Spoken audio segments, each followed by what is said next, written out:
আসসালামু আলাইকুম। গ্রাম বাংলার ঐতিহ্যবাহী একটি পিঠার রেসিপি শেয়ার করব আজকে। এই পিঠাটা খেতে যতটা মজার, বানানোও কিন্তু অনেক সহজ। এই পিঠাটা বানাতে আমাদের খুব অল্প কিছু উপকরণের দরকার হবে। আর আজকে আমি এই রেসিপিটা আপনাদের খুব সহজভাবে দেখাবো, যাতে আপনারা সহজেই বাসাতে বানিয়ে নিতে পারেন। এটা কিন্তু মিষ্টি হিসাবেও আপনারা পরিবেশন করতে পারবেন। তো কথা না বাড়িয়ে আমরা সরাসরি মূল রেসিপিতে চলে যাচ্ছি। প্রথমে আমি 1 কাপ নিয়েছি চালের গুঁড়া। চালের গুঁড়াটা আমি ভালো করে ভেজে নিব। চুলার হিটটা একেবারে লোতে রেখে আমি আস্তে ধীরে এটাকে ভেজে নিব। আপনারা চাইলে এখানে কেনা যে চালের গুঁড়া আছে প্যাকেটের, ওটাও ব্যবহার করতে পারবেন। আমি এটা ভাঙানো চালের গুঁড়া দিয়ে তৈরি করছি। এখানে আমি চালের গুঁড়োটা ভেজে নিয়েছি, ভালো করে ভেজে নিয়ে একটা পাত্রে সরিয়ে রাখছি।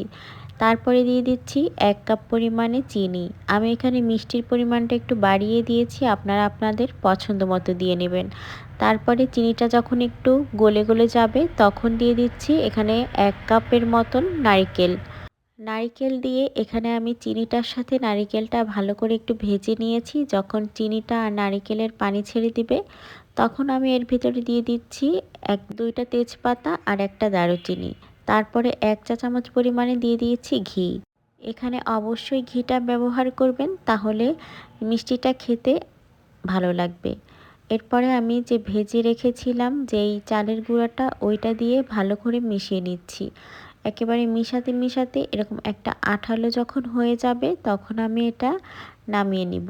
একটা প্লেটে আমি এটাকে ছড়িয়ে দিব। মিষ্টিটার ভিতরে যেই তেজপাতা আর দারুচিনি ছিল সেগুলো আমি ফেলে দিচ্ছি। সেগুলো ফেলিয়ে আমি ভালোভাবে একটা শেপ দিয়ে নিচ্ছি।